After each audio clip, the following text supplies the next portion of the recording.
ദൈവനാമത്തിന് നന്ദിയുള്ള ഹൃദയത്തോടുകൂടെ സ്തോത്രം ചെയ്യുന്നു. ഈ വർഷവും ഇന്ത്യൻ ഇവാഞ്ചലിക്കൽ മിഷന്റെ ചുമതലയിൽ ഈ വിശാലമായ മൈതാനിയിൽ ക്രമീകരിച്ചിരിക്കുന്ന സുവിശേഷ മഹായോഗങ്ങളിൽ ഇന്ന് രാത്രിയിൽ സംബന്ധിച്ച് ദൈവവചന ശുശ്രൂഷ നിർവഹിപ്പാൻ ദൈവം ഒരവസരം കൂടെ ജീവിതത്തിൽ ഒരുക്കി തന്നതോർത്ത് ദൈവത്തെ സ്തുതിക്കും. ഈ വിശാലമായ മഹായോഗം ആരംഭിച്ച ഏതാണ്ട് ആ കാലം മുതൽ തന്നെ നിരന്തരമായി മിക്കവാറുമുള്ള എല്ലാ വർഷങ്ങളിലും എന്നെ ക്ഷണിച്ച് ഈ ശുശ്രൂഷ ഏൽപ്പിക്കുന്ന IM-നോടും അതിന്റെ ചുമതലപ്പെട്ടവരോടുമുള്ള ഹൃദയംഗമായ നന്ദി ഞാൻ ഈ തരുണത്തിൽ അറിയിക്കുന്നു. ഈ വേദിയിൽ ഉപവിഷ്ടരായിരിക്കുന്ന IM-ന്റെ സാരഥി ഡോക്ടർ GV മത്തായി, അദ്ദേഹത്തിന്റെ സഹധർമ്മിണി ജനറൽ കോർഡിനേറ്റർ RG-K തോമസ്, അദ്ദേഹത്തോടൊപ്പം തോളോട് തോൾ ചേർന്ന് പ്രവർത്തിക്കുന്ന എന്റെ ബഹുമാന്യ സഹോദരൻ Babu Paul Manali, pastor Sabu Abraham, എന്റെ ഗുരുബോധൻ കർത്തൃദാസൻ പാസ്റ്റർ K ജോർജ്, വേദിയിൽ സദസ്സിൽ ഇരിക്കുന്ന മറ്റ് പാസ്റ്റേഴ്സ്, സഭാമൂപ്പന്മാർ, ശുശ്രൂഷകന്മാർ, മനോഹരമായ ഗാനങ്ങൾ ആലപിച്ച്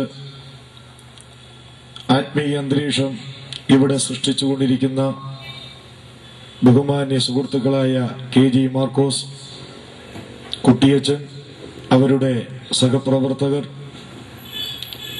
വിവിധ മതസഭാ വിഭാഗങ്ങളിൽ നിന്ന് ഈ സുവാർത്ത സന്ദേശം ശ്രവിക്കുവാൻ ഇവിടെ സന്നിഹിതരായിരിക്കുന്ന എല്ലാ സഹോദരി സഹോദരന്മാർ, കുഞ്ഞുങ്ങൾ, എല്ലാവർക്കും കർത്താവായ യേശുക്രിസ്തുവിന്റെ അനുഗ്രഹീതമായ നാമത്തിൽ എന്റെ സ്നേഹവന്ദനവും നന്ദിയും ഞാൻ വിശേഷാൽ അറിയിക്കുകയാണ്. ഇന്ന് രാത്രി എനിക്ക് ലഭിച്ച പരിമിതമായ സമയത്തിനുള്ളിൽ നിന്നുകൊണ്ട് ചിന്തിക്കുവാൻ ദൈവത്തിന്റെ പരിശുദ്ധാരൂപി എന്റെ ഹൃദയത്തിൽ പ്രകാശിപ്പിച്ചു തന്ന ഒരു വേദഭാഗത്തിലേക്ക് തിരിഞ്ഞ് അതിൽ വ്യക്തമാക്കിയിരിക്കുന്ന ഒരു വിഷയത്തെ സംബന്ധിച്ച് ചില ആലോചനകൾ ഒന്നിച്ച് പങ്കുവെച്ച് എന്റെ വാക്കുകൾക്ക് വിരാമം കുറിക്കാം എന്ന് ഞാൻ ആഗ്രഹിക്കുന്നു. ഇന്ന് രാത്രിയിലെ ചിന്തയ്ക്കായി നിങ്ങളുടെ ശ്രദ്ധയിൽ കൊണ്ടുവരുവാൻ ആഗ്രഹിക്കുന്ന വേദഭാഗം ലൂക്കോസ് സുവിശേഷം 16-ാം അധ്യായം 19 മുതൽ 31 വരെയുള്ള വേദഭാഗമാണ്. അത് വായിച്ചു കേൾപ്പിക്കുവാൻ ഇപ്പോൾ ആഗ്രഹിക്കുന്നില്ല. ആ വേദഭാഗത്ത് പരാമർശിച്ചിരിക്കുന്ന വിഷയം വളരെ വ്യക്തമായി അറിയാവുന്നവരാണ് ഇവിടെ കൂടി വന്നിരിക്കുന്ന ബഹുഭൂരിപക്ഷം ആൾക്കാർ. ധനവാന്റെയും ലാസറിന്റെയും സംഭവത്തെ കുറിച്ചാണ് അവിടെ വിവരിച്ചിരിക്കുന്നത്. ഇത് ഒരു ഉപമയല്ല, ഒരു കഥയല്ല, നടന്ന സംഭവമായിട്ടാണ് യേശുക്രിസ്തു ഇവിടെ വിവരിച്ചിരിക്കുന്നത്. പട്ടും ധൂമ്രവസ്ത്രവും ധരിച്ച് ദിവസേന ആഡംബരത്തോടുകൂടെ നല്ല ഭക്ഷണം കഴിച്ച് സുഖലോലുപനായി ജീവിച്ചുകൊണ്ടിരുന്ന ഒരു ധനവാൻ, അവന്റെ മേശയെങ്കിൽ നിന്ന് വീഴുന്ന അപ്പനുറുക്കുകൾ തിന്ന് അവന്റെ പടിപ്പുരിക്കൽ കിടക്കുന്ന വ്രണം നിറഞ്ഞ ലാസർ, ഇവർ രണ്ടുപേരും ഒരിക്കൽ മരിക്കുന്നു. മരണം അവരെ രണ്ട് സ്ഥലങ്ങളിലേക്ക് കൊണ്ടുപോകുന്നു. രണ്ട് സ്ഥലങ്ങളിലേക്ക് കൊണ്ടുപോകുവാനുള്ള കാരണം ഇതെല്ലാം നമ്മുടെ കർത്താവായ യേശു ഈ സംഭവത്തിലൂടെ നമുക്ക് വെളിപ്പെടുത്തി തന്നിരിക്കുകയാണ്. മരണത്തിന്റെ മറുശീല മാറ്റിക്കൊണ്ട് മരണത്തിനപ്പുറം ഒരു ജീവിതത്തെ സംബന്ധിച്ച് എന്താണ് നടക്കുന്നത് എന്ന് ലോക ചരിത്രത്തിൽ വ്യക്തമായി വെളിപ്പെടുത്തിയ അനുഗ്രഹീതനായ ഒരു വ്യക്തിത്വമുണ്ടെങ്കിൽ അത് കർത്താവായ യേശുക്രിസ്തു മാത്രമാണ്. അതുകൊണ്ട് ഈ സംഭവം എടുത്തുകൊണ്ട് മരണമെന്ന വിഷയത്തെക്കുറിച്ച് എന്റെ ഹൃദയത്തിൽ പ്രകാശനം ലഭിച്ചിരിക്കുന്ന ചില ആലോചനകൾ നിങ്ങളോട് ഒരുമിച്ച് പങ്കുവയ്ക്കണം എന്ന് ഞാൻ ആഗ്രഹിക്കുകയാണ്. ദൈവത്താൽ നിയോഗിതരായ ദൈവദാസന്മാർ ചെറുതും വലുതുമായ കൺവെൻഷൻ യോഗങ്ങളിൽ പ്രസംഗിക്കുവാൻ ചെല്ലുമ്പോൾ അവരെക്കുറിച്ച് എല്ലാവർക്കും അല്ലെങ്കിലും വളരെ കുറച്ചു പേർക്കെങ്കിലും ഒരു ആക്ഷേപമുണ്ട്. അത് രണ്ട് കാര്യത്തിലാണ് ആക്ഷേപം ഇരിക്കുന്നത്. നോട്ടീസ് കൊടുത്ത് വോൾ പോസ്റ്റർ ഒട്ടിച്ച് അനൗൺസ്മെന്റ് നടത്തി ജനത്തെ മുഴുവൻ വിളിച്ചു വരുത്തിയിട്ട് അവരുടെ മുഖത്ത് നോക്കി ഇവർ പറയുന്നു പാപികളാണ് എന്ന്. രണ്ടാമത് അവരെക്കുറിച്ചുള്ള ആക്ഷേപം ജീവനോടുകൂടി ഇരിക്കുന്ന മനുഷ്യന്റെ മുഖത്ത് നോക്കിയിട്ട് പറയുന്നു നീ മരിക്കുമെന്ന്. ഇവർക്ക് ഇത് രണ്ടുമല്ലാതെ മറ്റൊന്നും പറയുവാനില്ലേ എന്ന് ചോദിക്കുന്ന പലരുമുണ്ട്. വിശുദ്ധ വേദപുസ്തകം ഉൽപ്പത്തി മുതൽ വെളിപ്പാട് വരെ നിരന്നു കിടക്കുന്ന ദൈവത്തിന്റെ വചനമാണ്. ദൈവവിശ്വാസിയെ തിരുവെടുത്തായിരിക്കുന്ന ദൈവവചനത്തിൽ പരിശുദ്ധനായ ദൈവം മനുഷ്യന്റെ മുഖത്ത് നോക്കി പാപി എന്ന് വിളിച്ചിട്ടുണ്ടെങ്കിൽ, പാപത്തിന്റെ ശമ്പളം മരണമാണെന്ന് പറഞ്ഞിട്ടുണ്ടെങ്കിൽ, ഇത് രണ്ടും പ്രസംഗത്തിൽ ഉപയോഗിക്കുവാൻ നിയോഗിക്കപ്പെട്ടവരാണ് അഭിഷിക്തരായ ദൈവദാസന്മാർ. അതുകൊണ്ട് ഇന്ന് രാത്രിയിൽ ആ ഒരു വിഷയത്തിലേക്കാണ് നിങ്ങളുടെ ശ്രദ്ധയെ കൊണ്ടുവരുവാൻ ഞാൻ ആഗ്രഹിക്കുന്നത്. സുദീർഘമായ സമയം ഇന്ന് രാത്രിയിൽ എടുക്കുവാൻ എനിക്ക് താല്പര്യമില്ല. നിരന്തരമായിരിക്കുന്ന ശുശ്രൂഷയുടെ ക്ഷീണം എന്റെ ശരീരത്തെ അലട്ടുന്നുണ്ട്. എന്ന് വരികിലും ആത്മീയമായി ശക്തിയുള്ളവനായിരിക്കുന്നു. ദൈവദാസന്മാർ, ദൈവമക്കൾ പ്രാർത്ഥിച്ചുകൊണ്ടിരിക്കണം. ഈ രാത്രി ചില ജീവനങ്ങൾ യേശു കർത്താവിനെ കണ്ടുമുട്ടണം. അർത്ഥവും ലക്ഷ്യവും ജീവിതത്തിൽ അനുഭവിക്കണം. മരണത്തെ സംബന്ധിച്ച് 4-5 കാര്യങ്ങളാണ് ഈ വേദഭാഗത്ത് നിന്ന് നിങ്ങളുടെ ശ്രദ്ധയിൽ കൊണ്ടുവരുവാൻ ഞാൻ ആഗ്രഹിക്കുന്നത്. 1, മരണം ഒരു യാഥാർത്ഥ്യമാണ്. 2, മരണം സാർവത്രികമാണ്. 3, മരണാനന്തര ജീവിതമുണ്ട്. 4, മരണാനന്തര ജീവിതത്തിലെ 2 അവസ്ഥകൾ. 5, ഈ 2 അവസ്ഥകളിലേക്ക് പോകുവാനുള്ള അടിസ്ഥാന കാരണം. ഈ അതിപ്രധാനമായ ശ്രദ്ധേയമായ 5 കാര്യങ്ങൾ ഓർമ്മിപ്പിച്ചുകൊണ്ട് എന്റെ വാക്കുകൾക്ക് വിരാമം കുറിക്കാൻ. 1, മരണം ഒരു യാഥാർത്ഥ്യമാണ്. മരണമെന്ന 3 അക്ഷരത്തിന് മുൻപിൽ മനുഷ്യൻ ഭയവികലനാകുകയാണ്. അവൻ ആനില പോലെ വിറയ്ക്കുകയാണ്. പണ്ടെങ്ങാണ്ട് ചെറുപ്പകാലത്ത് കേട്ട ഒരു വിപ്ലവഗാനത്തിന്റെ ഈരടി എന്റെ മനസ്സിലുണ്ട്. അതിലിങ്ങനെയാണ് കേട്ടിരിക്കുന്നത്: മരിക്കാൻ ഞങ്ങൾക്ക് മനസ്സില്ല, കരയാൻ ഞങ്ങൾക്ക് മനസ്സില്ല, തൊഴിലാളി ഇത് തൊഴിലാളി എന്ന് തുടങ്ങുന്ന ഒരു വിപ്ലവഗാനം. മരിക്കാൻ ഞങ്ങൾക്ക് മനസ്സില്ല. ഇവിടെ സന്നിഹിതരായിരിക്കുന്ന ബഹുഭൂരിപക്ഷം ആൾക്കാരെ സംബന്ധിച്ചും ഇത് തന്നെയാണ് ഇന്ന് രാത്രിയിൽ പറയുവാനുള്ളത്. മരിക്കാൻ ഞങ്ങൾക്ക് മനസ്സില്ല. 365 ദിവസങ്ങളിൽ ബഹുഭൂരിപക്ഷം ദിവസങ്ങളും സ്വന്തം വീട്ടിൽ പാർക്കാതെ മറ്റു ഭവനങ്ങളിൽ പാർക്കുന്ന വ്യക്തിയാണ് ഞാൻ, ശുശ്രൂഷയുള്ള ബന്ധത്തിൽ. അങ്ങനെ ഒരു ദിവസം ഒരു വീട്ടിൽ പാർക്കുന്ന സമയം അത്താഴം കഴിഞ്ഞു. അത്താഴം കഴിഞ്ഞതിന് ശേഷം ആ വീട്ടിലെ ഗൃഹനാഥൻ ഒരു മനോഹരമായ ടിന്നെടുത്ത് മേശപ്പുറത്ത് തീൻമേശയുടെ പുറത്തു വെച്ചു. എന്റെ വായിൽ വെള്ളമൂറി. ഞാൻ ചിന്തിച്ചത് ഇങ്ങനെയാണ്: ഭക്ഷണം കഴിഞ്ഞിട്ട് സ്വീറ്റ്സ് ആയിരിക്കും ഈ ടിന്നിനകത്തുള്ളത്, അതിപ്പോൾ ഇദ്ദേഹം വിതരണം ചെയ്യും. അത് കഴിക്കാനുള്ള ആഗ്രഹത്തിൽ ഞാൻ ഇങ്ങനെ ഇരിക്കുക. ഈ ടിന്നിന്റെ മൂടി തുറന്നു. അപ്പോഴാണ് എനിക്ക് അമളി പറ്റിയത്. അത് സ്വീറ്റ്സ് നിറച്ച ടിന്നല്ല, ഒരു മിനി മെഡിക്കൽ സ്റ്റോറാണ്. അദ്ദേഹം ഓരോ ടാബ്ലറ്റും പൊളിച്ച് തിന്നുകയാണ്. ആദ്യം തിന്ന ടാബ്ലറ്റിനെ കുറിച്ച് ഞാൻ ചോദിച്ചു, ഇതെന്തിനാ? എനിക്ക് അല്പം ഡയബറ്റീസ് ഉണ്ട്, അതിനാ. രണ്ടാമത് മറ്റൊന്ന് തിന്നു, ഇതെന്തിനാ? എനിക്ക് അല്പം BP ഉണ്ട്. അത് കഴിഞ്ഞ് മറ്റൊന്ന് തിന്നു, ഇതെന്തിനാ? എനിക്ക് അല്പം കൊളസ്ട്രോൾ ഉണ്ട്. അത് കഴിഞ്ഞ് വേറൊന്ന് തിന്നു, ഇതെന്തിനാ? എനിക്ക് അല്പം ഹാർട്ടുണ്ട്. അങ്ങനെ തിന്ന് ഏറ്റവും ഒടുവിൽ ഒരെണ്ണം പൊളിച്ചു തിന്നു. ഞാൻ ചോദിച്ചു ഇതെന്തിനാ? അദ്ദേഹം പറഞ്ഞു ഇത് പ്രത്യേക ഉദ്ദേശമൊന്നുമില്ല, ഇത് ജനറലാണ്, എല്ലാത്തിന്റെയും മേളിലിടുന്നതാണ്. അതിനുശേഷം അദ്ദേഹം എന്നോട് പറഞ്ഞ വാചകം ഇങ്ങനെയാ: ബ്രദർ, ഞാന് ഒരു രോഗിയാണ്, ഞാൻ ഓരോ ഡോക്ടേഴ്സിനെ കാണും, അവരെഴുതി തരുന്ന മരുന്ന് വാങ്ങും, അതൊക്കെ കഴിക്കും. ഒടുവിൽ അദ്ദേഹം പറഞ്ഞത് ഇങ്ങനെയാ: മരിക്കാൻ എനിക്ക് പേടിയാണ്. വാസ്തവത്തിൽ മരിക്കാൻ മനുഷ്യന് പേടിയാണ്, മരിക്കാൻ മനുഷ്യന് മനസ്സില്ല. പ്രിയപ്പെട്ടവരെ, ശ്രീബുദ്ധന്റെ കാലത്ത് നടന്ന ഒരു സംഭവം ഞാൻ ഓർക്കുകയാണ്. ഒരു വിധവയായ സ്ത്രീയെ ശ്രീബുദ്ധന്റെ അടുക്കൽ ചെന്നപ്പോൾ ഇങ്ങനെ പറഞ്ഞു: എനിക്ക് ഒരു മകനേയുള്ളൂ, ഞാൻ വിധവയുമാണ്, എന്റെ മകൻ മരിച്ചുപോയി, അങ്ങന്റെ മകനെ ജീവിപ്പിച്ചു തരണം എന്ന് പറഞ്ഞു.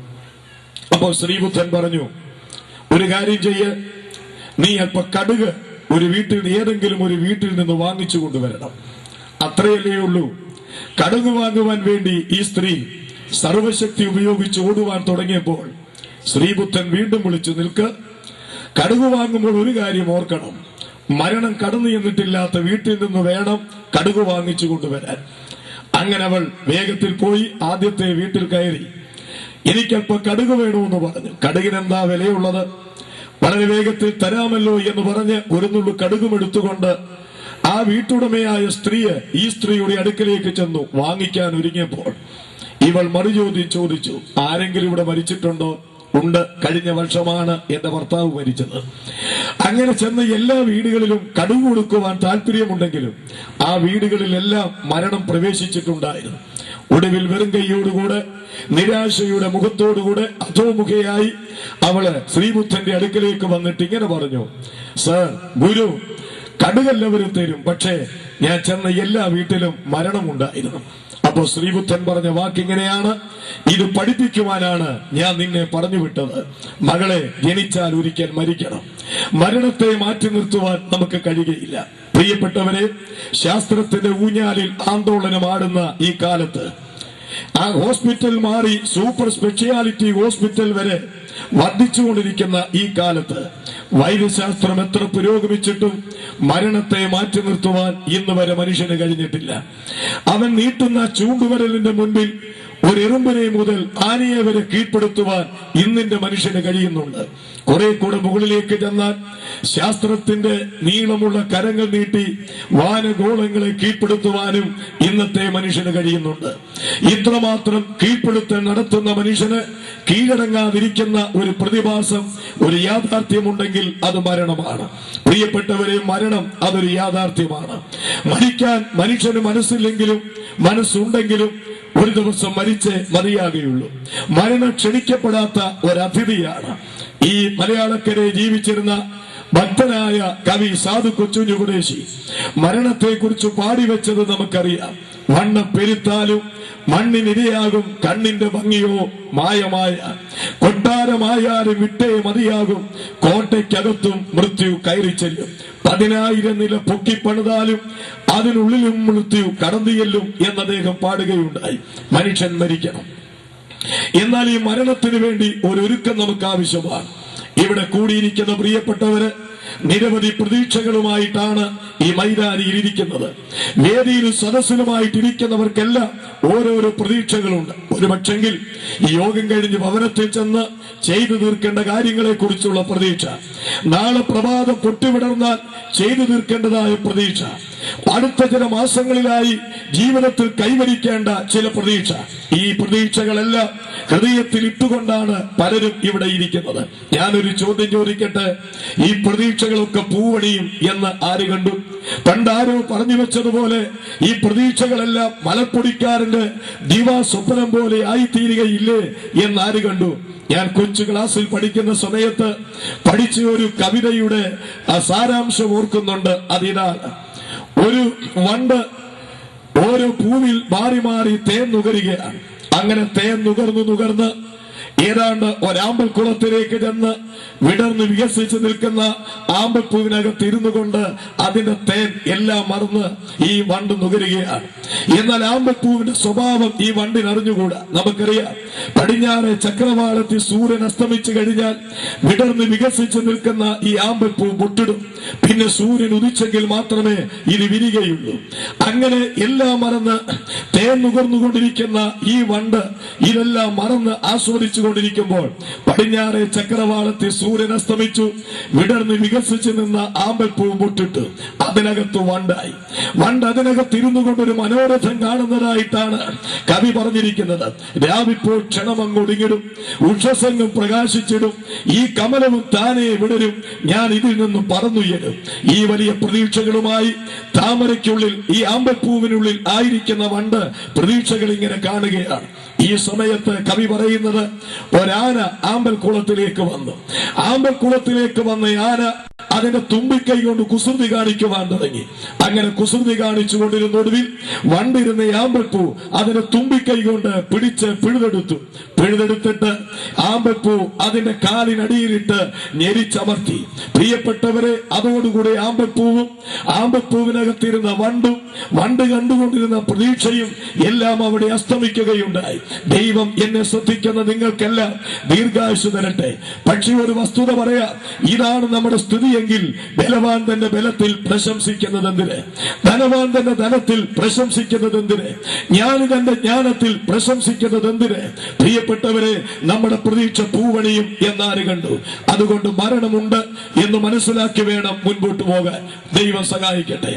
മരണത്തെ സംബന്ധിച്ച് രണ്ടാമതായി ഈ വേദഭാഗത്ത് പറഞ്ഞിരിക്കുന്നത് മരണ സാർവത്രികമാണ് എന്ന് പറഞ്ഞാൽ എല്ലാവരും മരിക്കും. ഇവിടുത്തെ രാജാക്കന്മാരും മരിക്കും, പ്രജകളും മരിക്കും, മന്ത്രിമാരും മരിക്കും, സാധാരണ ജനവും മരിക്കും, എല്ലാവരും മരിക്കും.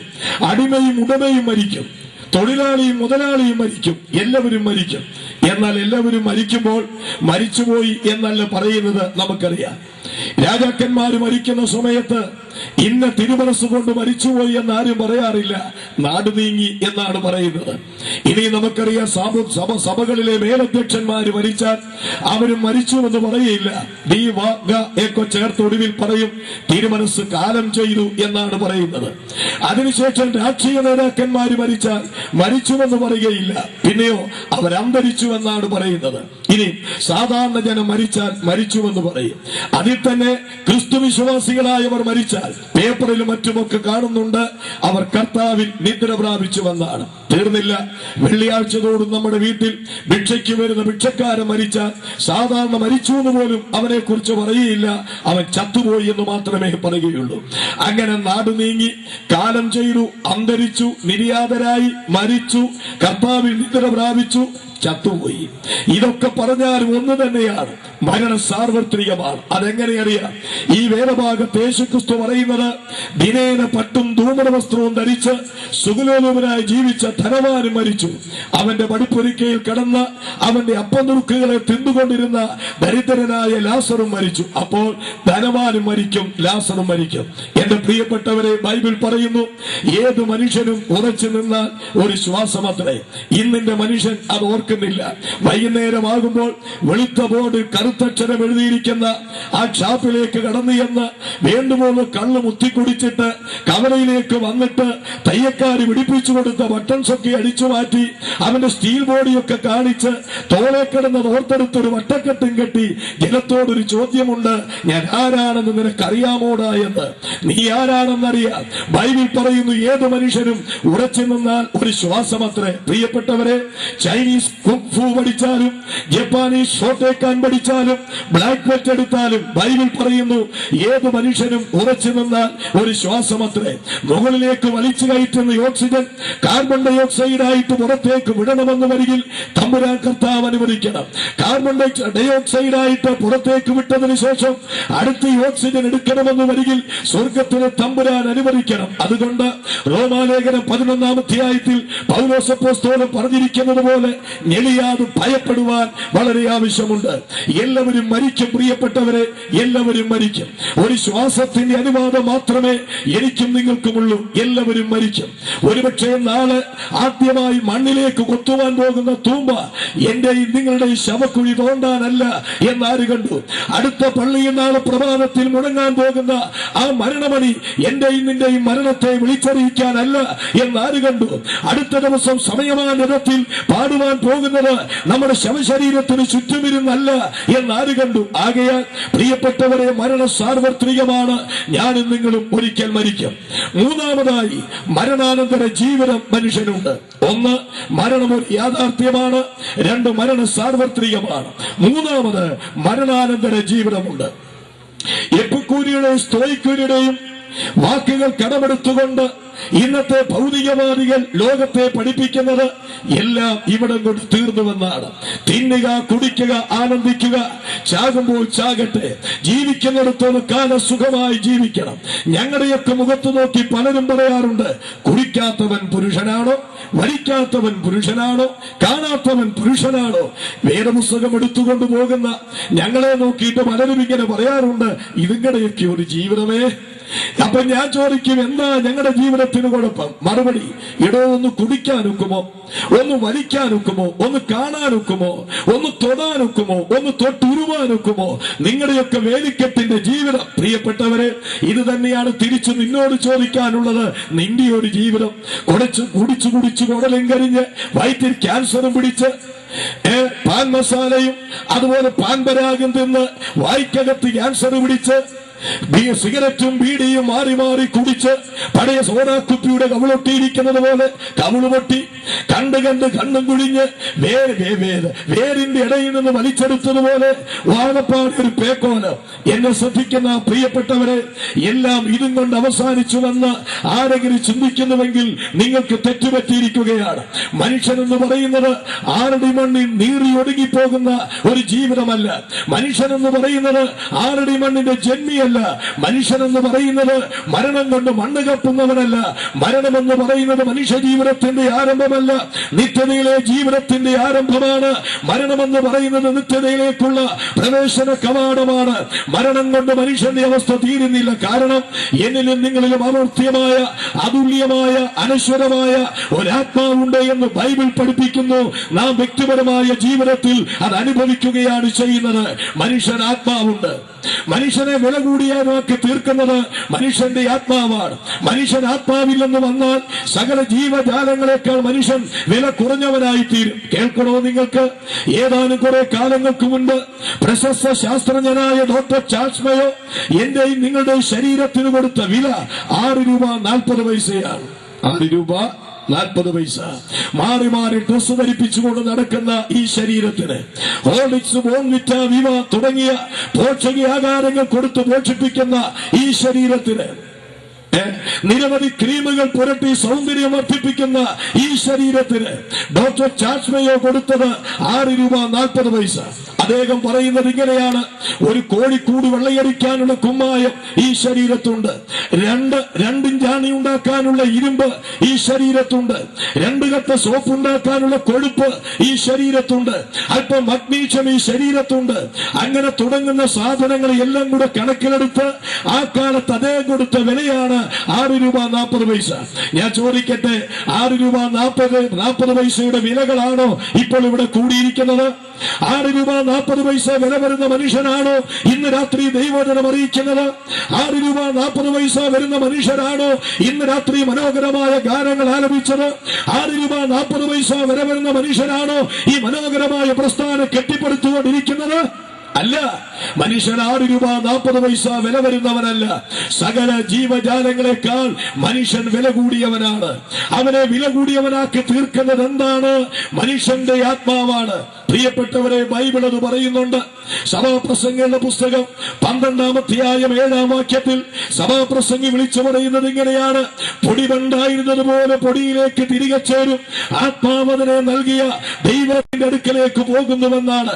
വീണ്ടും ബൈബിളിന്റെ താളുകൾ മറിക്കുമ്പോൾ സെഖര്യാ പ്രവാചകന്റെ പുസ്തകം 12-ാം അധ്യായം 1-ാം വാക്യത്തിൽ പ്രവാചകൻ വിളിച്ചു പറയുന്നത്: ആകാശത്തെ വിരിച്ചവനും ഭൂമിക്ക് അടിസ്ഥാനമിട്ടവനും മനുഷ്യന്റെ ഉള്ളിൽ ആത്മാവിനെ നിർമ്മിച്ചവനുമായ യഹോവ അരുളി ചെയ്യുന്നത്.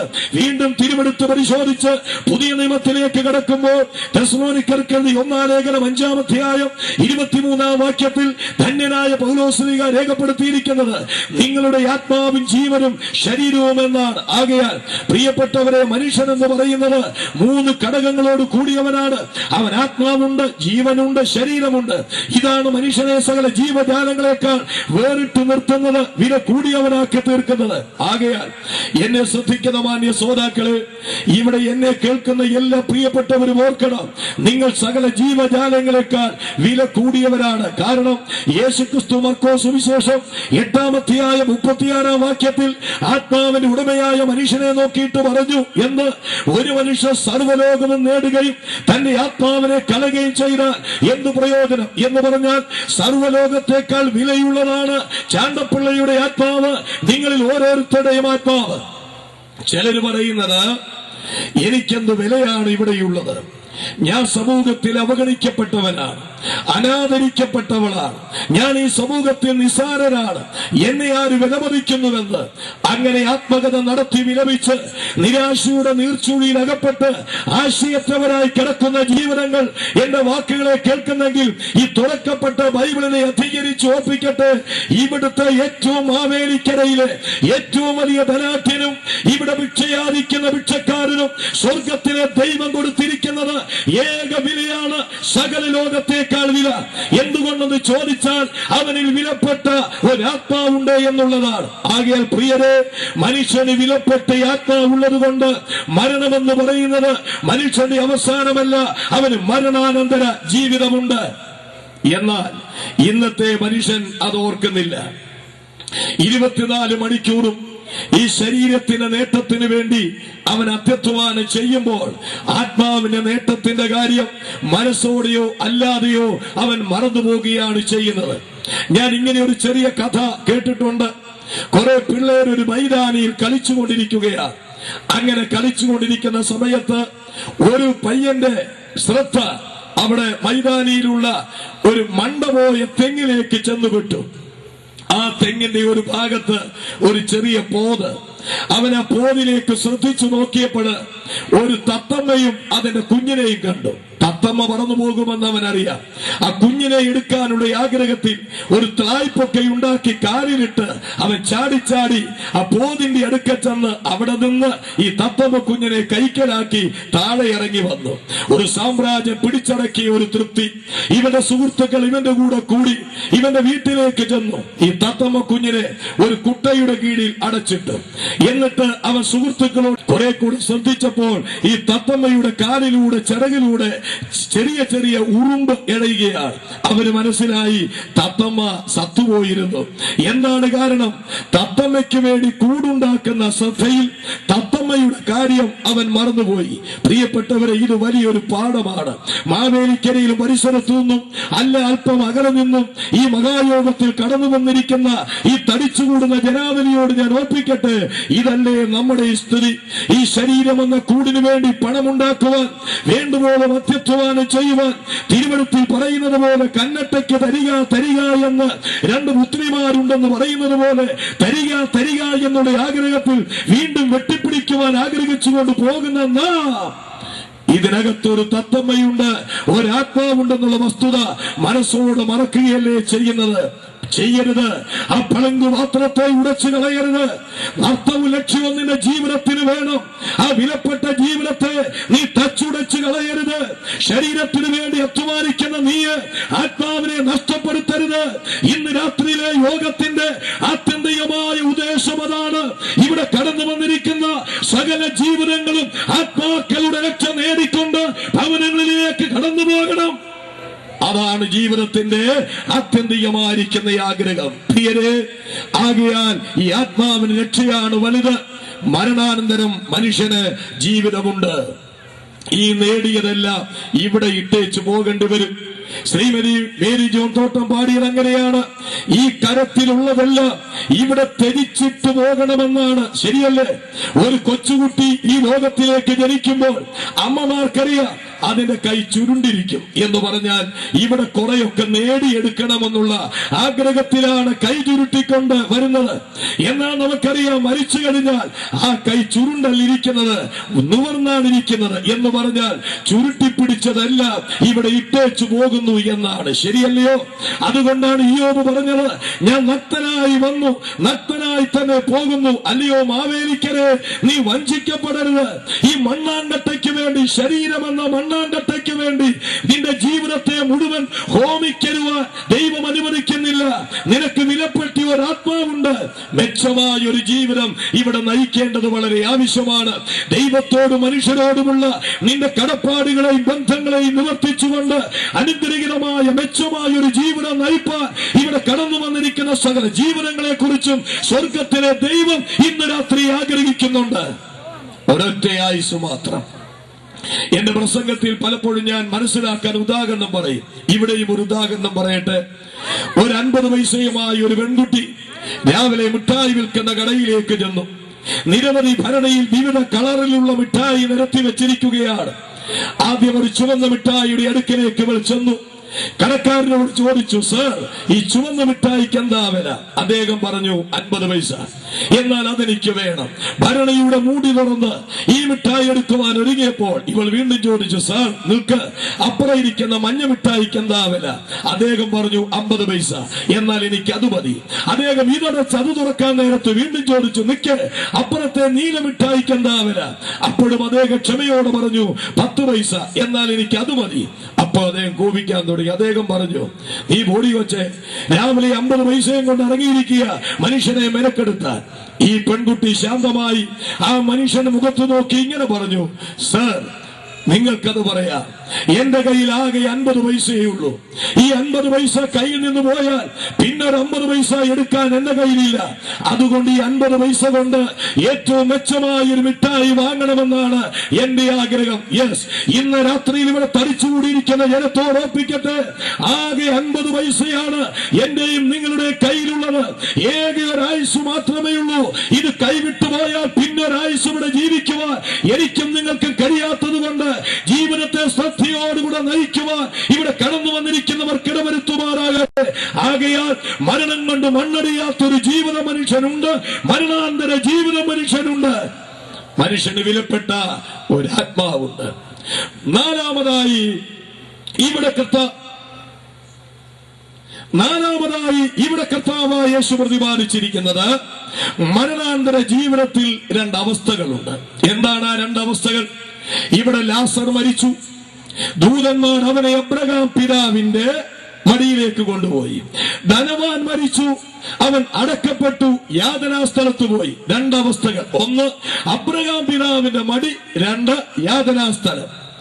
ഞാന് ചെറുപ്രായത്തിലൊക്കെ ഈ വേദഭാഗം പഠിക്കുമ്പോൾ, എന്ന് പറഞ്ഞാൽ സൺഡേ സ്കൂളിൽ പഠിപ്പിക്കുമ്പോൾ, അന്ന് ഇങ്ങനെയുള്ള ആത്മീയ രംഗത്തേക്കൊന്നും വന്നിട്ടില്ല. ഒരു ക്രൈസ്തവ സമൂഹത്തിൽ ഇങ്ങനെ മുൻപോട്ട് നീങ്ങിക്കൊണ്ടിരിക്കുക. വേദപുസ്തകത്തിന്റെ പേരുകൾ പോലും പറയാൻ അറിഞ്ഞുകൂടാ. അതിനേക്കാൾ അപ്പുറമായി ആകെ ഒരു ബൈബിളെ ഞങ്ങളുടെ വീട്ടിലുള്ളൂ, ഒറ്റ ബൈബിൾ, രണ്ടാമതൊന്നും എടുക്കാനില്ല. ഈ ബൈബിള് ദൈവത്തെ പോരാ എന്ന് പറഞ്ഞാൽ ദൈവത്തിന്റെ ഒരു വിശേഷണം, ദൈവത്തിന് ആദിയുമില്ല അവസാനവുമില്ല, അൽഫയും ഒമേഗയും, ആദിയും അവസാനവുമില്ല. ഞങ്ങളുടെ വീട്ടിലെ ബൈബിളും അങ്ങനെ തന്നെയാണ്, ആദിയുമില്ല അവസാനവുമില്ല. ഉൽപ്പത്തി പുസ്തകത്തിന്റെ പകുതി ഞാനന്ന് കണ്ടിട്ടില്ല, വെളിപ്പാട് പുസ്തകം കണ്ടിട്ടുമില്ല. അങ്ങനത്തെ അപൂർണമായ ഒരു പുസ്തകമാണ് വീട്ടിലുണ്ടായിരുന്നത്. പ്രിയപ്പെട്ടവരെ, അങ്ങനെയുള്ള എനിക്ക് ഈ അബ്രഹാമിന്റെ മടി എന്നൊക്കെ പറഞ്ഞാൽ ഒരു പിടിയും കിട്ടുകയില്ല കേട്ടോ. സൺഡേ സ്കൂളിൽ പഠിപ്പിക്കുമ്പോൾ ആ സമുദായത്തിലെ സൺഡേ സ്കൂൾ അധ്യാപകൻ ഈ കഥയൊക്കെ അങ്ങോട്ട് വിവരിച്ചു തരും. വിവരിച്ചു തന്നിട്ട് പറയും, ലാസർ അബ്രഹാമിന്റെ മടിയിൽ പോയി, ധനവാൻ യാതനാ സ്ഥലത്ത് പോയി. അപ്പോഴൊക്കെ എന്റെ ചിന്ത എന്താണെന്നറിയാമോ? ചെല്ലുന്നവരെല്ലാരും കൂടെ അബ്രഹാമിന്റെ മടിയിൽ കയറിയിരിക്കും. ഇതൊരു അന്യായ മടിയാണല്ലോ. ചെല്ലുന്നവരെല്ലാം കൂടി ഈ മടിയിൽ കയറിയിരിക്കണമെങ്കിൽ ഈ മടിയുടെ വലിപ്പം എന്താണ്? ഇപ്പോൾ ഒരു കൊച്ചുകുട്ടിയെ തന്നെ അതിന്റെ അമ്മയ്ക്ക് മടിയിലിരുത്തുക എന്ന് പറയുന്നത് 1 മണിക്കൂർ കഴിഞ്ഞാൽ ആകെ ബുദ്ധിമുട്ടാ. അങ്ങനെയെന്ന് വന്നാൽ ഇവിടെ ഒന്ന് ചെല്ലുന്നവരെ മുഴുവൻ അബ്രഹാം പിടിച്ച് മടിയിലിരുത്തുകയാണെങ്കിൽ അതെന്തൊരു മടിയായിരിക്കുമെന്ന് ചിന്തിച്ചു. പിന്നെ വേദപുസ്തകം പഠിച്ച് ആത്മീയ രംഗത്തേക്ക് വന്നപ്പോഴാണ് മനസ്സിലായത്, ആ മടിയല്ല ഇവിടെ പറഞ്ഞിരിക്കുന്ന മടി. പിന്നെ ഈ പർദീസയ്ക്ക് യഹൂദന്മാർ കൊടുത്തിരുന്ന ഒരു വിശേഷണമാണ് ആലങ്കാരിക വലിയ പ്രയോഗമാണ് അബ്രഹാമിന് മടി എന്നുള്ളത്. ആകയാൽ പ്രിയരെ, മരണാന്തര ജീവിതത്തിന് രണ്ടവസ്ഥ: ഒന്ന് പർദീസയിൽ, രണ്ട് യാതനാസ്ഥലത്ത്. ഇത് രണ്ടും ഉണ്ട് കേട്ടോ. ഇന്ന് രാത്രി ഇത് രണ്ടും ഉണ്ടെന്നുള്ള വസ്തുത പറയാൻ എനിക്ക് താല്പര്യമുണ്ട്. നിങ്ങൾ ഒരു പക്ഷേ എന്നോട് ചോദിക്കും, ചാണ്ടപ്പിള്ള ഇത് കണ്ടിട്ടുണ്ടോ? ഇല്ല. ഇത് കണ്ടവനും സൃഷ്ടിച്ചവനും ഈ മണ്ണിൽ വന്നിട്ട് പറഞ്ഞു ഇത് രണ്ടും ഉണ്ടെന്ന്. യേശുക്രിസ്തു പറഞ്ഞതെന്താ? ഞാൻ സ്വർഗത്തിൽ നിന്ന് ഇറങ്ങി വന്ന ദൈവപുത്രനാകുന്നു, അല്ലെ ജീവന്റെ അപ്പമാകും. സ്വർഗമില്ലാതെ സ്വർഗത്തിൽ നിന്ന് ഇറങ്ങി വരാൻ പറ്റുമോ? ഈ മത്തായി സാറ് കാലിഫോർണിയയിൽ നിന്നാ വന്നത്, ഇല്ലേ സാറേ? അപ്പൊ ഒരാൾ ചോദിക്കാം, സാർ ഇപ്പോൾ എവിടുന്നാ വന്നത്? ഞാൻ കാലിഫോർണിയയിൽ നിന്നാ വന്നത്. കാലിഫോർണിയ ഇല്ലാതെ കാലിഫോർണിയയിൽ നിന്ന് വന്നു എന്ന് പറയാൻ ഒക്കുമോ? കാലിഫോർണിയ ഉള്ളത് കൊണ്ടാണ് കാലിഫോർണിയയിൽ നിന്ന് വന്നെന്ന് പറയുന്നത്.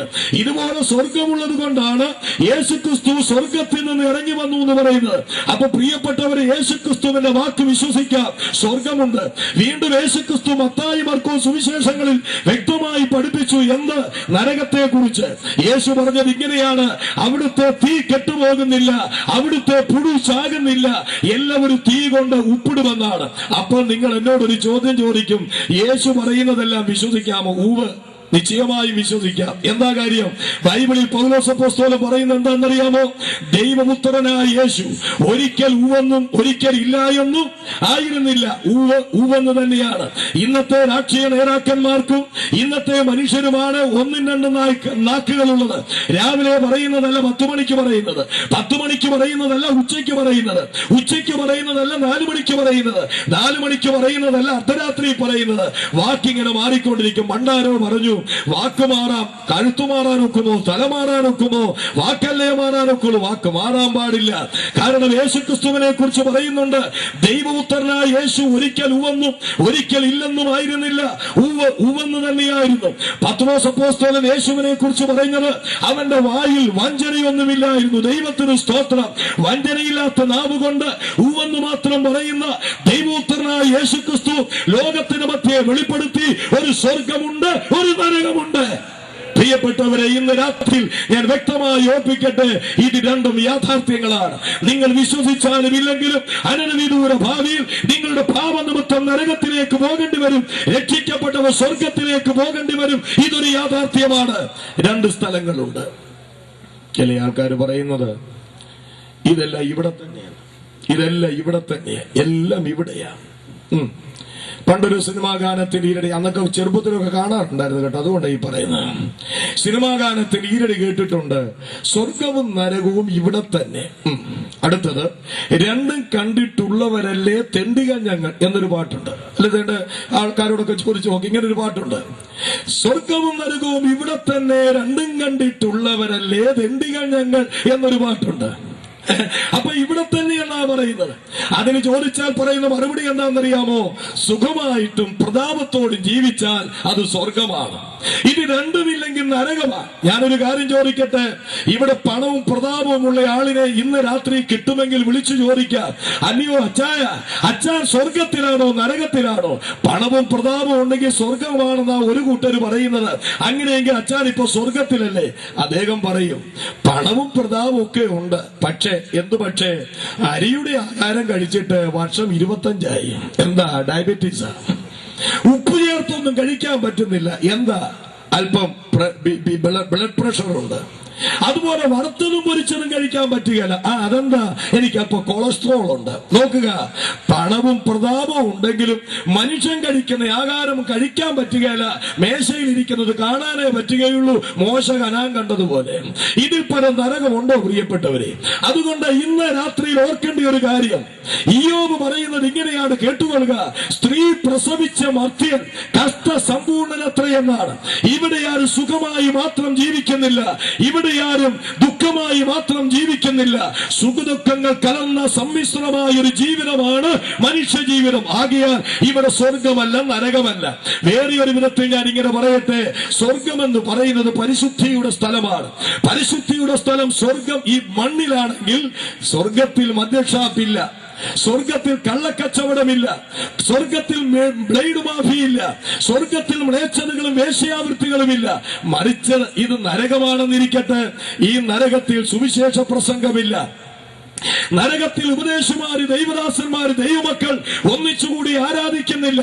അതുകൊണ്ട് മാവേലിക്കരയിലും പരിസരത്തുമായി എന്നെ കേൾക്കുന്ന മാന്യ ശ്രോതാക്കളോട് വ്യക്തമായി ഓർപ്പിക്കട്ടെ, ഇവിടെ സ്വർഗമല്ല, ഇവിടെ നരകമല്ല, ഇത് മാവേലിക്കരയാണ്.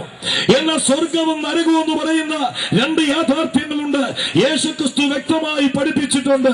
ആകയാൽ ഇന്ന് രാത്രിയിൽ തിരുവെഴുത്തിനെ ആധാരമാക്കി ദൈവത്തിന്റെ ആത്മാവിനാൽ നിയോഗിതനായ ദൈവദാസൻ എന്ന അധികാരത്തിൽ നിന്നുകൊണ്ട് ചോദിക്കട്ടെ, നിന്റെ തുറന്നിരിക്കുന്ന കണ്ണ് ഇന്ന് രാത്രി തിരുമിയടച്ചാൽ നിന്റെ നിത്യത എവിടെയാണ് ചെലവഴിക്കുന്നത്?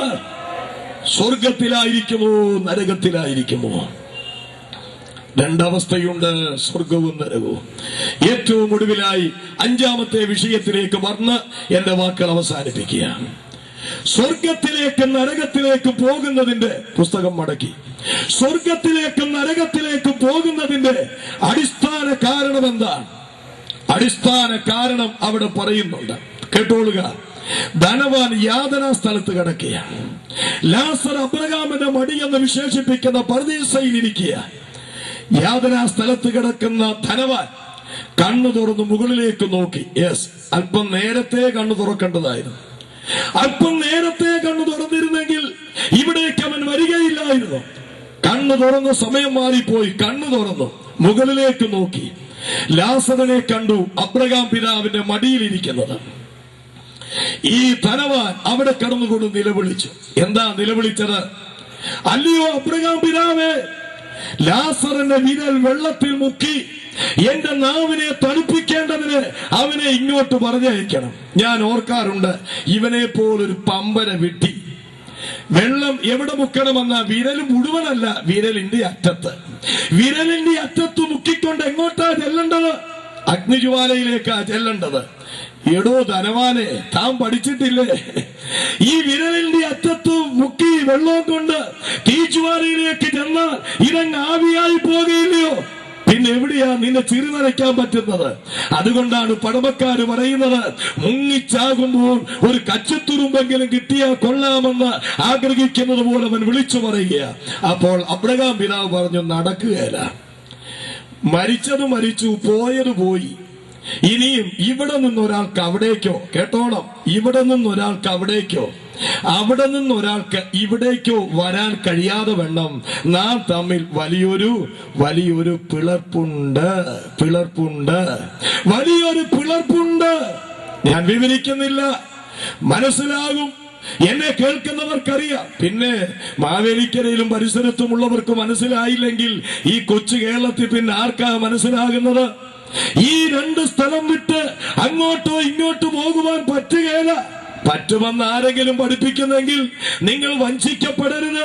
ഒന്നുകിൽ പർദീസ, അല്ലെങ്കിൽ യാതനാസ്ഥലം, ഒന്നുകിൽ സ്വർഗം, അല്ലെങ്കിൽ നരകം, ഒന്നുകിൽ ദൈവം, അല്ലെങ്കിൽ പിശാച്, ഒന്നുകിൽ വിശുദ്ധി, അല്ലെങ്കിൽ അശുദ്ധി, ഒന്നുകിൽ വെളിച്ചം, അല്ലെങ്കിൽ ഇരുട്ട്. ഇത് രണ്ടുമല്ലാതെ വേറെയൊന്നില്ല. ഇവന്റെ അപേക്ഷ നടന്നില്ല, അബ്രഹാം സ്വീകരിച്ചില്ല. അപ്പോൾ പിന്നെ ഇവന്റെ അടുത്ത അപേക്ഷ അങ്ങോട്ട് കൊടുക്കുക. അബ്രഹാം പിതാവേ, ഒരു കാര്യം ചെയ്യാമോ? എന്താ ധനവാനെ? ലാസറിനെ ഇങ്ങോട്ട് അയക്കാൻ പറ്റുകയില്ലെങ്കിൽ അവനെ ഭൂമിയിലോട്ടൊന്ന് അയക്കണം. എന്തിനാ?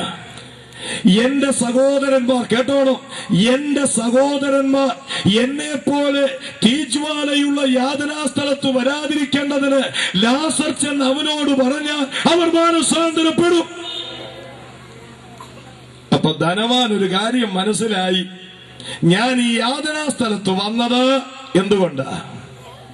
മാനസാന്തരപ്പെടാഞ്ഞതുകൊണ്ടാണ്. പ്രിയപ്പെട്ടവരെ, പർദീസയിലേക്കും യാതനാസ്ഥലത്തേക്കും ഒരുവൻ പോകുന്നതിന്റെ അടിസ്ഥാന കാരണമെന്ന് പറയുന്നത് മാനസാന്തരത്തിന്റെ അടിസ്ഥാനത്തിലാണ്. മാനസാന്തരപ്പെട്ടാൽ ഇമ്പങ്ങളുടെ പർദീസയിലായിരിക്കും. മാനസാന്തരപ്പെടാതിരുന്നാൽ നിത്യമായ ന്യായവിധിയിലായിരിക്കും.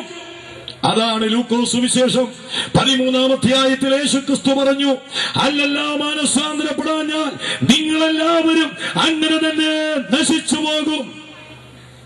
ഇന്ന് മാനസാന്തരത്തെ കുറിച്ചുള്ള പ്രസംഗം നമ്മുടെ മധ്യയെ അന്യം നിന്ന് പോയിക്കൊണ്ടിരിക്കുകയാണ്. പ്രിയപ്പെട്ടവരെ, ഈ കാലത്ത് പാപത്തിന്റെ കൂലം കുത്തിയ വാച്ചിലൂടെ നിത്യമായ നരകത്തിലേക്ക് നീങ്ങുന്ന മനുഷ്യനെ ദൈവത്തിങ്കിലേക്ക് അടുപ്പിക്കുവാൻ പറയുന്ന പ്രഭാഷണം മാനസാന്തരത്തെ കുറിച്ചാണ്. അത് പറയുവാൻ ദൈവദാസന്മാർ അതിനുവേണ്ടി നിയോഗിതരാണ്, ഒരുക്കപ്പെട്ടവരുമായിരിക്കണം. പ്രിയരെ, മാനസാന്തരപ്പെടാഞ്ഞത് കൊണ്ടാണ് ധനവാൻ യാതനാസ്ഥലത്ത് പോയത്. മാനസാന്തരപ്പെട്ടത് കൊണ്ടാണ് ലാസർ ഇമ്പങ്ങളുടെ പർദീസയിൽ അഥവാ സ്വർഗത്തിലേക്ക് പോയത്. എന്താണ് മാനസാന്തരം? നിങ്ങളെ സമയം കിട്ടുമ്പോൾ എടുത്തു വായിക്കണം. അപ്പോസ്തല പ്രവൃത്തികൾ 3-ാം അധ്യായം 19-ാം വാക്യത്തിൽ ഇങ്ങനെ വായിക്കുന്നുണ്ട്, കേട്ടോളുക. ഓരോരുത്തരും പാപങ്ങളുടെ മോചനം ലഭിക്കേണ്ടതിന് മാനസാന്തരപ്പെട്ട് തിരിഞ്ഞുകൊള്ളുവീൻ. മാനസാന്തരം എന്ന് പറയുന്നത് തിരിയുന്നതാണ്, തലതിരിയുന്നതല്ല, ദൈവത്തിങ്കലേക്ക് തിരിയുന്നതാണ്. ഹോശേയ പ്രവാചകന്റെ വാക്കിങ്ങനെ പറയുന്നുണ്ട്, അവര് തിരിയുന്നുണ്ട്. നിങ്ങൾ വീട്ടിൽ ചെന്ന് വായിക്കുക ഹോശേയ പ്രവചനം. പ്രവാചകൻ വിളിച്ചു പറയുക, അവർ തിരിയുന്നുണ്ട്, മേലോട്ടല്ല താനും. ഇന്ന് രാത്രി മാവേലിക്കരെ നീ തിരിയുന്നുണ്ട്. എങ്ങോട്ടല്ല? മേലോട്ടല്ല, ദൈവത്തിങ്കിലേക്കല്ല, ക്രൂശിങ്കിലേക്കല്ല, രക്ഷിതാവിങ്കിലേക്കല്ല. ഈ രാത്രിയിൽ മാനസാന്തരം എന്ന് പറയുന്നതിന് രണ്ടവസ്ഥയുണ്ട്. ഒന്ന്, പാപത്തെ കുറിച്ച് ദുഃഖിക്കുക. രണ്ടാമത്, പാപത്തിന്റെ പരിഹാരത്തിന് വേണ്ടി ക്രൂശിതനായ ക്രിസ്തുവിന്റെ അടുക്കലേക്ക് തിരിയുക. ഇത് രണ്ട് കാര്യവും വേണം. ചിലര് ആദ്യത്തെ കാര്യം അങ്ങ് ചെയ്യും, പാപത്തെ കുറിച്ച് അനുദപിക്കും. എല്ലാ ദിവസവും പറയും, പാപിയായ എന്നോട് കരുണയുണ്ടാകണമേ. അതുമാത്രം, അത് മാനസാന്തരമല്ല. ഇപ്പോഴാണ് കരമാർഗത്തിലുള്ള യാത്രാ സൗകര്യമൊക്കെ വർദ്ധിച്ചത്. ഞാൻ ഓർക്കുന്നുണ്ട്, കുട്ടനാട്, ആലപ്പുഴ ജില്ലയിൽ കുട്ടനാടൻ പ്രദേശത്ത് തലവടിയിലെ ആ ചെളുക്കുണ്ടിൽ ഒരു കരിമാടിക്കുട്ടനായി ജീവിച്ചപ്പോ ഞങ്ങളുടെ അവിടെ വള്ളവും ബോട്ടുമാണ് അധികം ഉണ്ടായിരുന്നത്. വള്ളത്തേലും ബോട്ടിലുമൊക്കെയാണ് ആലപ്പുഴ, തലവടി, പുളിക്കീഴ്, ചെങ്ങന്നൂര്, എറണാകുളം, കൊല്ലം ഈ സ്ഥലങ്ങളിലെല്ലാം ആൾക്കാർ പോയിക്കൊണ്ടിരുന്നത്. ആ കാലഘട്ടത്തിൽ നടന്ന ഒരു സംഭവം എന്റെ ഉള്ളത്തിലേക്ക് വരുന്നുണ്ട്. കേരം തിങ്ങുന്ന നാട്ടിൽ കേരളമെന്നാണ്. ആ കാലത്ത് കേരം തിങ്ങി നിൽക്കുന്ന സമയത്ത് കൊപ്ര കച്ചവടം നന്നായി കിഴക്കിന്റെ വെന്നീസ് എന്ന് പറയുന്ന ആലപ്പുഴയിൽ നടക്കുന്നുണ്ടായിരുന്നു. അങ്ങനെ രണ്ട് ചേട്ടന്മാര് ചെങ്ങന്നൂരിൽ നിന്ന് ഒരു വള്ളം നിറച്ച് കൊപ്രായും കയറ്റി ആലപ്പുഴ കടവിനെ ലക്ഷ്യമാക്കി നീങ്ങുകയാണ്. അങ്ങനെ മുൻപോട്ട് പോയി. അങ്ങനെ ഏതാണ്ട് സന്ധ്യ മയങ്ങി അവരെ തുഴഞ്ഞു ശരീരം ക്ഷീണിച്ചു. ശരീരം ക്ഷീണിക്കുമ്പോ ഇവിടെ ബഹുമാനായ മർക്കോസ് പറഞ്ഞു, അദ്ദേഹത്തിന്റെ ശരീരം ക്ഷീണിക്കും. എന്റെ ഈ ശരീരം വാസ്തവത്തിൽ ഇന്നലെ രാത്രിയിൽ ദീർഘമായ യാത്ര ഇരുന്നല്ല, ബഹുഭൂരിപക്ഷവും നിന്ന് ചെയ്ത് രാവിലെ വീട്ടിൽ വന്ന് 10 മണി മുതൽ 1 മണി വരെയുള്ള ഒരു യോഗത്തിൽ സംസാരിച്ച് ചേമ്പന്താളും വാടിക്കിടക്കുന്നത് പോലെ 4 മണി വരെ വെട്ടിക്കടന്നിട്ട് ദൈവത്തോട് കാര്യങ്ങളൊക്കെ പറഞ്ഞ് ബലപ്പെട്ട് ഇന്ന് വൈകുന്നേരം ഇങ്ങോട്ട് വന്നതാ. ശരീരമൊക്കെ ക്ഷീണിക്കും. ഞങ്ങളുടെയൊക്കെ ശരീരം ക്ഷീണിക്കുമ്പോൾ ആകാരം കൈക്കൊണ്ട് ഞങ്ങൾ ബലപ്പെടും. എന്നാൽ ഈ രണ്ട് ചേട്ടന്മാരുടെ ശരീരത്തിന് ക്ഷീണം വന്നപ്പോൾ അവരാകാരം കഴിക്കാനൊന്നും ഒരുങ്ങിയില്ല. ചുറ്റുപാട് നോക്കിയപ്പോൾ പുഴയുടെ ഓരത്ത് ഒരു ചെറിയ കുടില്, ഇപ്പോൾ നല്ല ടെറസ് ബിൽഡിംഗ്, അന്നൊക്കെ കുടിലായിരുന്നു. ആ കുടിലിൽ ഒരു ചെറിയ ശരദാന്തൽ വിളക്ക് കത്തിച്ചു തൂക്കിയിട്ടുണ്ട്. ആ ശരദാന്തൽ വിളക്കിന്റെ അരണ്ട പ്രകാശത്തിൽ ഒരു ബോർഡ് അവര് കണ്ടു. വെളുത്ത ബോർഡിൽ കറുത്ത അക്ഷരം. ഇന്ന് കറുത്ത ബോർഡിൽ വെളുത്ത അക്ഷരമാണ്, 2 അക്ഷരം കള്ള്.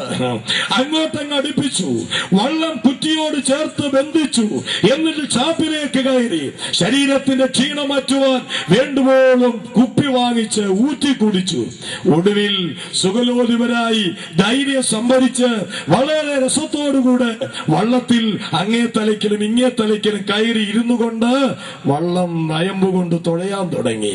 ഇത് ഉള്ളിച്ചെന്ന് കഴിഞ്ഞപ്പോൾ വീര്യം വർദ്ധിച്ചു. ചിലർക്ക് അങ്ങനെയാ, ഇത് ഉള്ളിച്ചെന്ന് കഴിഞ്ഞാൽ പിന്നെ അവരങ്ങ് ആത്മീയരാകുക. ആത്മീയര് പിന്നെ പാടുന്നത് മുഴുവൻ ആത്മീയ പാട്ട. എന്തത് ജയമേ ദൈവത്തിൻ സ്നേഹം, എൻ സങ്കടങ്ങൾ സകലവും തീർന്നുപോയി എന്ന് തുടങ്ങുന്ന അവര് പിന്നെ അവരെ പോലെ ആത്മീയര് വേറെ ഇല്ല, കെട്ടുവിടരുതെന്ന് മാത്രം. എന്നാൽ ഇവരെ സംബന്ധിച്ച് വീര്യം ഇങ്ങോട്ട് മൂത്തപ്പോൾ നയമ്പെടുത്ത് ആഞ്ഞാഞ്ഞ് തുഴയാൻ തുടങ്ങി. അങ്ങനെ തുടഞ്ഞ് വെളുപ്പാങ്കാലമായി. തലയുടെ കെട്ടൊക്കെ വിട്ടു. സന്തോഷം, സമാധാനം. ആലപ്പുഴ കടവിനോട് വള്ളം അടുത്തിട്ടുണ്ട്. ചുറ്റുപാടുമൊക്കെ നോക്കിയപ്പോഴ അമളി പറ്റിയത്. എന്താ? കടവിൽ തന്നെ വള്ളം കിടക്കുക. എന്താ കാര്യം? ഈ വീര്യത്തോടുകൂടി ഇങ്ങനെ വന്ന് തലകിക്കായി വന്ന് വള്ളത്തിന്റെ കെട്ടഴിക്കുന്ന കാര്യം ഇവർ മറന്നുപോയി. കെട്ടിയിട്ടോണ്ട് രണ്ടുപേർ ആശാന്മാരും ആഞ്ഞാഞ്ഞു തുഴയുക. എവിടെ മുമ്പോട്ട് പോകാൻ? യെസ്, ചിരിക്കണ്ട. ഈ മാവേലിക്കരയിലെ മഹായോഗത്തിന് കടന്നു വന്നിരിക്കുന്ന ചിലരെങ്കിലും ഇങ്ങനെ കെട്ടിയിട്ടുകൊണ്ട് നാളുകളായി തുഴഞ്ഞുകൊണ്ടിരിക്കുക. അതുകൊണ്ട് ഇന്ന് രാത്രി ലാസറിനെ കുറിച്ച് യേശുക്രിസ്തു പറഞ്ഞതുപോലെ പറയട്ടെ, അവന്റെ കെട്ടടുപ്പീൻ. പാപത്തെ കുറിച്ച് അനുദപിച്ചാൽ മാത്രം പോരാ, പാപപരിഹാരം വരുത്തിയ ക്രിസ്തുവിന്റെ അടുക്കലേക്ക് ഇന്ന് രാത്രി തിരിയണം. അതെങ്ങനെ സാധിക്കും? ഈ രാത്രി ദൈവത്തിന്റെ വചനം കേട്ടുകൊണ്ടിരിക്കുമ്പോൾ ദൈവത്തിന്റെ പരിശുദ്ധാത്മാവ് ഹൃദയങ്ങളോട് ശക്തമായി ഇടപെടുന്നുണ്ട്. അങ്ങനെ ഇടപെടുമ്പോൾ പാപത്തെ കുറിച്ച് ബോധ്യമാകും, പാപത്തെ കുറിച്ച് ദുഃഖിക്കും. ഈ ലോകത്തിൽ വന്ന ദൈവാത്മാവിനെ കുറിച്ച് യേശുക്രിസ്തു യോഹന്നാന്റെ സുവിശേഷം 16-ാം അധ്യായം 8-ാം വാക്യത്തിൽ പറഞ്ഞിരിക്കുന്നത് ഇങ്ങനെയാണ്: സത്യാത്മാവ് വരുമ്പോൾ പാപത്തെ കുറിച്ചും നീതിയെ കുറിച്ചും ന്യായവിധിയെ കുറിച്ചും നിങ്ങൾക്ക് ബോധം വരുത്തും. പ്രിയരെ, പാപത്തെ കുറിച്ച് ബോധമുള്ളവരായി, പാപത്തെ ഓർത്ത് ദുഃഖിച്ചുകൊണ്ട് പാപത്തിന്റെ പരിഹാരത്തിന് വേണ്ടി യേശുക്രിസ്തുവിന്റെ അടുക്കലേക്ക് ഇന്ന് രാത്രിയിൽ ഏതൊരു വ്യക്തി വരുന്നുവോ, ഈ രാത്രി അവന് മാനസാന്തരവും പാപമോചനവും സൗജന്യമായി ലഭിക്കുന്നതാണ്. എന്റെ ജീവിതത്തിൽ അങ്ങനെയൊരു സുവർണാവസരമുണ്ടായി. ഞാനിവിടെ പറഞ്ഞിട്ടുണ്ട്, എങ്കിലും പറയട്ടെ. 19-ാമത്തെ വയസ്സിന്റെ ഒരു രാത്രിയുടെ വേളയിൽ ഇതുപോലെയുള്ള ഒരു യോഗം, ഇത്രയും വലുതല്ല, ചെറിയൊരു യോഗത്തിൽ സംബന്ധിക്കുവാൻ ഒരു ദൈവദാസന്റെ നിർബന്ധത്താൽ ഞാൻ ആ സ്ഥലത്തേക്ക് കടന്നുപോയി. അദ്ദേഹം എന്നെ യോഗ സ്ഥലത്തേക്ക് ക്ഷണിച്ചു. ഞാൻ പറഞ്ഞില്ല, ഞാൻ വെളിച്ചത്തിലേക്ക് വരുന്നില്ല, ഞാനിവിടെ ഇരുട്ടിലിരുന്ന് കേട്ടുകൊള്ളാം, എവിടെങ്കിലും ഇരുന്ന് കേൾക്കട്ടെന്ന് കരുതി അദ്ദേഹം എന്നെ വിട്ട് അദ്ദേഹം സ്റ്റേജിലേക്ക് പോയി. ഞാൻ അവിടെ ഒരു കരിങ്കല്ലിന്റെ പുറത്ത് കയറിയിരുന്നു. ഇരുളിന്റെ മറവിൽ ഇരുന്നു കൊണ്ട് കേട്ട ആ സന്ദേശം ദൈവത്തിന്റെ ആത്മാവിന്റെ ഹൃദയത്തോട് ശബ്ദം വരുത്തി. മാനസാന്തര രക്ഷ ആവശ്യമാണെന്ന് ദൈവത്തിന്റെ ആത്മാവിനിക്ക് വ്യക്തമാക്കി തന്നു. പ്രിയപ്പെട്ടവരെ, യോഗത്തിന്റെ ഒടുവിൽ, പ്രഭാഷണത്തിന്റെ ഒടുവിൽ സമർപ്പണത്തിന് വേണ്ടി ആഹ്വാനം ചെയ്തപ്പോൾ ഞാൻ ഇരുന്ന കല്ലിൽ നിന്ന് പതുക്കെ എഴുന്നേറ്റു. ആ ഇരുളിന്റെ മറവിൽ നിന്ന് ഞാൻ ആ വെളിച്ചത്തിലേക്ക് വന്നു. ഇന്നെന്ന വണ്ണം ഓർക്കുന്നുണ്ട്, അതിനു മുൻപും പിൻപും ഇതുപോലെ ഞാൻ കരഞ്ഞിട്ടില്ല. എന്റെ ദുഃഖം അണപൊട്ടി കണ്ണുനീരായി ഒഴുകിക്കൊണ്ടിരിക്കുന്നു. എന്തു പറയണമെന്ന് എനിക്കറിഞ്ഞുകൂടാ. അന്ന് പറഞ്ഞ 2 വാക്കുകൾ, 2 വാചകങ്ങൾ ഓർക്കുന്നുണ്ട്. ഞാനൊരു പാപിയാണ്, കർത്താവേ നീ എന്നെ രക്ഷിക്കണമേ. എനിക്ക് വേണ്ടി മരിച്ച അങ്ങയെ ഇന്ന് രാത്രി സ്വന്തം രക്ഷിതാവ് കർത്താവുമായി എന്റെ ഹൃദയത്തിലേക്ക് സ്വീകരിക്കുന്നുവെന്ന് ഞാൻ തീരുമാനമെടുത്തു. Praise the Lord, hallelujah. അന്ന് പാപത്തെ കുറിച്ച് ദുഃഖിച്ചനുഭവിച്ച് പാപത്തിന്റെ പരിഹാരം വരുത്തുവാൻ ശക്തനായ ക്രിസ്തുവിന്റെ അടുക്കിലേക്ക് ചെന്ന് അവനെ ഏറ്റെടുത്തു കഴിഞ്ഞപ്പോൾ എന്റെ ജീവിതത്തിന് മാനസാന്തരമുണ്ടായി, പാപമോചനമുണ്ടായി. അങ്ങനെ മാനസാന്തരപ്പെടുമ്പോൾ എസെക്കിയേൽ പ്രവചനത്തിൽ പറയുന്നു, ഞാൻ നിങ്ങൾക്ക് പുതിയൊരു ആത്മാവിനെ തരും, പുതിയൊരു ഹൃദയത്തെ തരും. ഇന്ന് രാത്രി എന്റെ വാക്കുകളെ അവസാനിപ്പിക്കുക. കണ്ണുകളടച്ച് നമുക്ക് പ്രാർത്ഥിക്കാം. എല്ലാ കണ്ണുകളും ഇന്ന് രാത്രി അടയട്ടെ. ഇന്ന് രാത്രിയിൽ കണ്ണുകളടച്ച് ദൈവസന്നിധിയിൽ പ്രാർത്ഥിച്ചുകൊണ്ടിരിക്കാം. കേട്ട ആലോചനയുടെ മുൻപിൽ നമ്മളെ തന്നെ പരിശോധിക്കാം. പ്രിയപ്പെട്ട സഹോദരി സഹോദരന്മാരെ, യുവതീ യുവാക്കളെ, ഇന്ന് രാത്രി ശാന്തമായി ശക്തമായി ദൈവത്തിന്റെ ആത്മാവിനാൽ ദൈവം തന്റെ സന്ദേശം നമ്മെ കേൾപ്പിച്ചിരിക്കുകയാണ്. മരണം ഒരു യാഥാർത്ഥ്യമാണ്. മരണം എല്ലാവരിലും വരും, സാർവത്രികമാണ്. മരണം കൊണ്ട് തീരുന്നില്ല. മരണത്തിനപ്പുറം ഒരു ജീവിതമുണ്ട്. ആ ജീവിതത്തിന് 2 അവസ്ഥകളുണ്ട്. ഒരു സ്വർഗമുണ്ട്, നരകമുണ്ട്. ഈ സ്വർഗത്തിലേക്കും നരകത്തിലേക്കും മനുഷ്യനെ വേർതിരിക്കുന്നതിന്റെ അടിസ്ഥാനം മാനസാന്തരമാണ്, അഥവാ രക്ഷിക്കപ്പെടുന്നതാണ്. ഇന്ന് രാത്രിയിൽ നിങ്ങളിൽ എത്ര പേര് മാനസാന്തരപ്പെട്ടിട്ടുണ്ട്? എത്ര പേര് രക്ഷിക്കപ്പെട്ടിട്ടുണ്ട്? മാനസാന്തരപ്പെട്ടിട്ടുള്ള ദൈവജനത്തിനായി ഞാൻ ദൈവത്തെ സ്തുതിക്കുന്നു. പരിശുദ്ധാത്മാവിന്റെ സന്തോഷത്തോട് മാനസാന്തരപ്പെട്ട് പാപമോ പാപമോചനം പ്രാപിച്ച ദൈവദാസന്മാരും ദൈവമക്കളും വലതുകരം ഉയർത്തി ഒരു ഹല്ലേലൂയ നമുക്ക് പറയാം. ഹല്ലേലൂയ, ദൈവത്തിന് സ്തോത്രം. പ്രിയപ്പെട്ടവരെ, എന്നാൽ ഇന്നു രാത്രി വരെയും നിത്യത എവിടെ ചെലവഴിക്കുമെന്നറിയാതെ വിങ്ങിപ്പൊട്ടുന്ന ജീവിതങ്ങൾ ഈ വാക്കുകളെ കേട്ടിട്ടുണ്ട്. ആശയത്തിരിക്കുന്ന ജീവിതങ്ങൾ ഇന്ന് രാത്രി ഈ വാക്കുകളെ കേട്ടിട്ടുണ്ട്. ജീവിതത്തിൽ അർത്ഥവും ലക്ഷ്യവുമില്ലാതെ പോകുന്നവര് ഈ വാക്കുകളെ കേട്ടിട്ടുണ്ട്. സമാധാനക്കേട് അനുഭവിക്കുന്നവര് ഈ രാത്രി ഈ വാക്കുകളെ കേൾക്കുന്നുണ്ട്. ഹൃദയത്തിൽ ശൂന്യത തളം കെട്ടി കിടക്കുന്നവര് ഈ രാത്രി ഈ വാക്കുകളെ കേൾക്കുന്നുണ്ട്. ഞാൻ എന്തിന് ജീവിക്കണം, മരിച്ചാൽ മതി എന്ന് ചിന്തിച്ച് ആത്മഹത്യയ്ക്ക് വേണ്ടി നിരവധി പ്രാവശ്യം ഒരുങ്ങിയിട്ടുള്ളവര് ഇന്ന് രാത്രിയിൽ ഈ വാക്കുകളെ കേൾക്കുന്നുണ്ട്. എന്റെ പ്രിയരെ, നിരാശപ്പെടണ്ട. നിന്റെ ജീവിതത്തിൽ പാപമോചനവും മാനസാന്തരവും തരുവാൻ കഴിയുന്ന ഒരു കർത്താവ് ഇന്ന് രാത്രിയിൽ ഹല്ലേലൂയ ജീവിക്കുന്നു. 2000 വർഷങ്ങൾക്ക് മുൻപ് മനുഷ്യവർഗത്തിന് പാപത്തിന്റെ പരിഹാരം കൊടുത്ത് നിത്യമായ നരകത്തിൽ നിന്ന് അവനെ നിത്യ സ്വർഗത്തിലെത്തിക്കുവാൻ ഈ താണഭൂമിയിലേക്ക് വന്ന് മനുഷ്യന്റെ പാപത്തെ തന്റെ ശരീരത്തിൽ ഏറ്റെടുത്തുകൊണ്ട് കാൽവരിയിലെ കൊലമരത്തിൽ മരിച്ച് അടക്കപ്പെട്ടു ഉയർത്തെഴുന്നേറ്റ ഈ കർത്താവായ യേശു. കഴിഞ്ഞ രാത്രി നാം കേട്ടു, മറ്റൊരുത്തനിലും രക്ഷയില്ല, രക്ഷിക്കപ്പെടുവാൻ ആകാശത്തിന് കീഴിൽ മനുഷ്യരുടെ നൽകപ്പെട്ട വേറെ ഒരു നാമവുമില്ല. ഇന്ന് രാത്രി പ്രിയരെ, ദൈവത്തെയും മനുഷ്യരെയും ബന്ധിപ്പിക്കുന്ന, സ്വർഗത്തെയും ഭൂമിയെയും ബന്ധിപ്പിക്കുന്ന ഏക രക്ഷാമാർഗം വേറെയൊന്നില്ല, യേശുക്രിസ്തു മാത്രമാണ്. എന്താണ് കാരണം? 1 കൊരിന്ത്യർ 15:3 ഇങ്ങനെ പറയുന്നു, ക്രിസ്തുവും നമ്മുടെ പാപങ്ങൾക്ക് വേണ്ടി തിരുവെഴുത്തിന് പ്രകാരം മരിച്ചു, അടക്കപ്പെട്ടു, തിരുവെഴുത്തിന് പ്രകാരം ഉയർത്തെഴുന്നേറ്റു. 2000 വർഷം മുൻപ് പലസ്തീന തെരുവീതിയിലൂടെ നടന്നുപോയ ക്രിസ്തു, പ്രിയപ്പെട്ടവരെ, രക്താഭിഷക്തനായി, ശിരസിൽ മുൾക്കിരീടം വെച്ചാഞ്ഞടിച്ചവനായി, ദുർഗന്ധം വമിക്കുന്ന തുപ്പൽ മുഖത്തേറ്റവനായി, മുഖത്തെ രോമങ്ങൾ പുഴുതുപറിക്കപ്പെട്ടവനായി, കണ്ണുകെട്ട് കവിളത്ത് തല്ലേറ്റവനായി തീർന്നില്ല.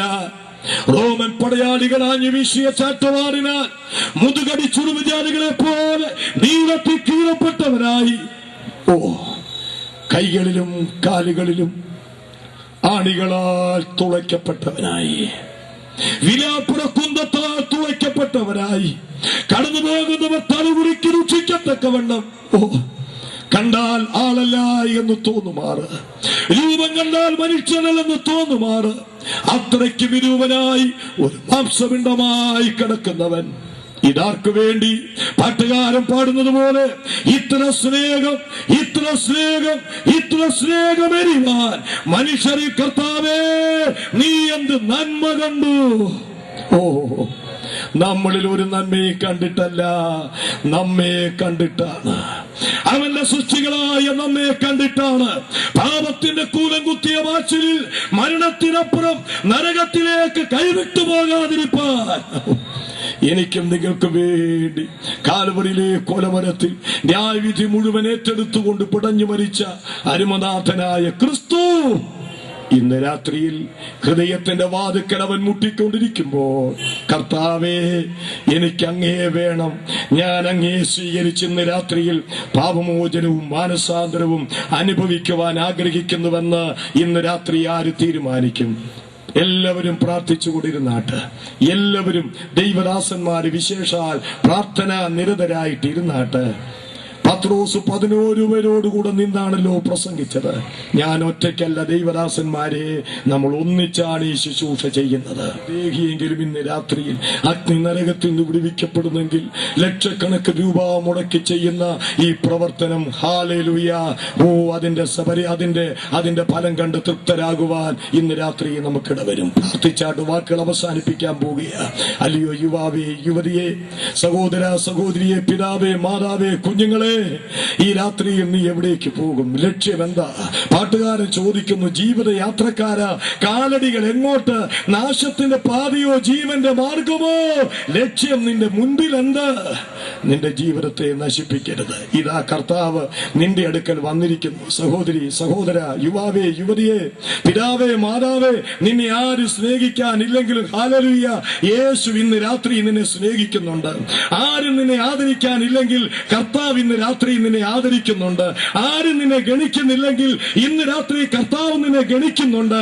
ആരും നിന്റെ കണ്ണുനീർ ഒപ്പുന്നില്ലെങ്കിൽ ഹല്ലേലൂയ, ഇന്ന് കർത്താവായ യേശു നിന്റെ കണ്ണുനീർ ഒപ്പുന്നവനായി നിന്റെ അടുക്കൽ വന്നിട്ടുണ്ട്. ആരും നിന്നെ ശ്രദ്ധിക്കുന്നില്ലെങ്കിലും യേശു നിന്നെ ശ്രദ്ധിക്കുന്നവനായി നിന്റെ അടുക്കൽ വന്നിട്ടുണ്ട്. ഇന്ന് രാത്രി ഇവനെ ഏറ്റെടുക്കുവാൻ നിങ്ങളിൽ എത്ര പേർക്ക് മനസ്സുണ്ട്?